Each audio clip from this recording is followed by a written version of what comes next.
If you've been a marketing executive for any length of time, you've certainly heard this statement from business development people.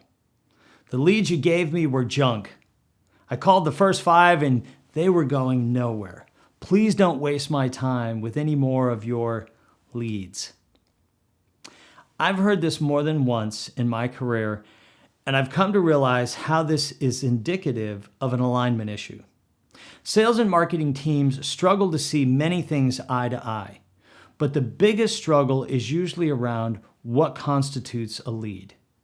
If you've had issues in this area, I'd like to show you how to give business development consultants and salespeople the kind of leads that really excite them and make you a hero. If your sales function is choking on the leads you've sent them, I encourage you to do a little exercise. Pull together a list of the last 10 to 20 leads you've asked them to follow up with. Get the lead's first and last name, title, and company name. Then go over to LinkedIn and do a search for each lead. Pull up the profile of the lead and then ask yourself this question. Does this individual fit our ideal client profile? If you're not sure what I mean by an ideal client profile, this is yet another important step you need to take. So if you haven't built a formal ideal client profile yet, do this now. Pull out your ideal client profile and put it on your desk next to your computer. At the very least, your ideal client profile should indicate these characteristics. What industry or industries that your ideal clients come from, their common titles, their areas of functional responsibility, their level of decision rights. Usually the more senior they are, the better. The top goals, opportunities, or challenges of ideal clients. When you look at your ideal client profile over here and your LinkedIn profiles of the leads you gave to your sales function over here, is there a match? Do the LinkedIn profiles sound like the people your company would want as clients?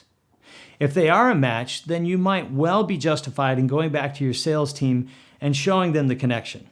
I have seen lazy or busy salespeople who give up if they don't smell a deal within the first 10 minutes. But if there is a mismatch between the LinkedIn profiles and your ideal client profile, you have some work to do. Don't worry, everybody goes through this.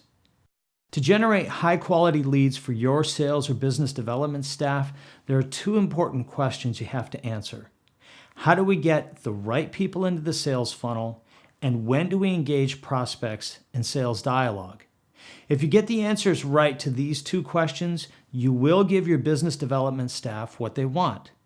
Speaking of what they want, in my experience, salespeople only want to talk to prospective clients who exhibit these 5 characteristics. 1, they need the specific services you offer and know they need them. 2, they have appropriate budget. 3, they have a deadline in which they must make a decision or there will be consequences. 4, they're actively looking for a professional service provider to help them. And then 5, they're willing to engage in serious dialogue and move toward an agreement. These people are whom most salespeople want to engage. If you can give your sales team prospects who fit these characteristics, they will not complain. They'll be grateful. To make this happen, marketing people use content to entice prospects into the sales funnel. They also use content to nurture people until they're ready to engage in serious dialogue. I typically see 2 types of issues when it comes to breakdowns in these processes. The wrong people are registering for your content.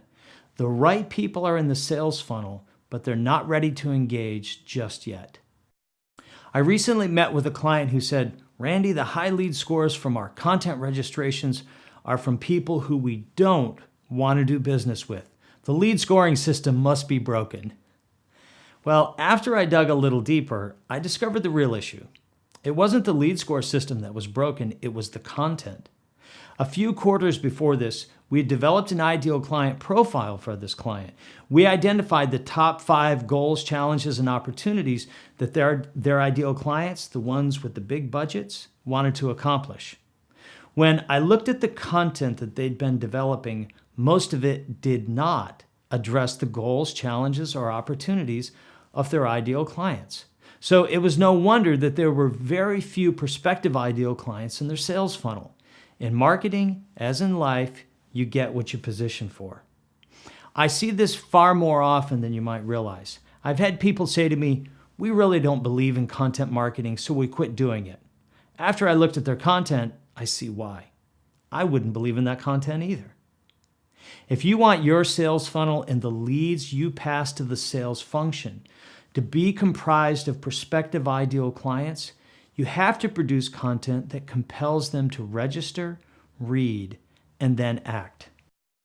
A second common issue I see is salespeople calling on prospects who just aren't ready. The prospects might be in the right industry, they might have budget, they might be senior enough to make decisions and sign deals, but if they don't have a need for your services right now or in the very near future, it's probably best not to engage them in dialogue. They probably won't want to talk. They may even get annoyed if you try to talk to them. Most professional service firms have a five-stage sales funnel that's comprised of awareness, where prospects become aware of your brand, services, and content. Consideration, where prospects sample your content to see how you can help them. Interest, prospects engage in serious dialogue requesting a proposal. Evaluation, prospects evaluate your proposal against their needs and competitive offerings. And then finally, selection, prospects accept your proposal and move to next steps. If you try to talk to people before they get to the interest phase, you might actually turn them off. They might go elsewhere when they have a need. This is why you need lead scoring. If you have a marketing automation that shows you a prospect who just recently became very active, downloading materials, looking at blog posts, attending webinars, they might be a good fit for a phone call. If you pull up the LinkedIn profile of that individual and discover they're a close match to your ideal client profile, voila, you have a lead that your business development team will very likely want to talk to. To help you achieve this goal, I've developed a short webinar that's under 30 minutes. It's called Align Sales and Marketing Teams to Grow Revenue and Clients. This free resource will show you how to create such tight alignment between your sales and marketing functions that you will consistently acquire the right new clients and increase revenues. You'll also reduce or eliminate friction between these two important functions. If you want to align your sales and marketing functions to achieve these outcomes, access this free webinar right now. It's available on demand.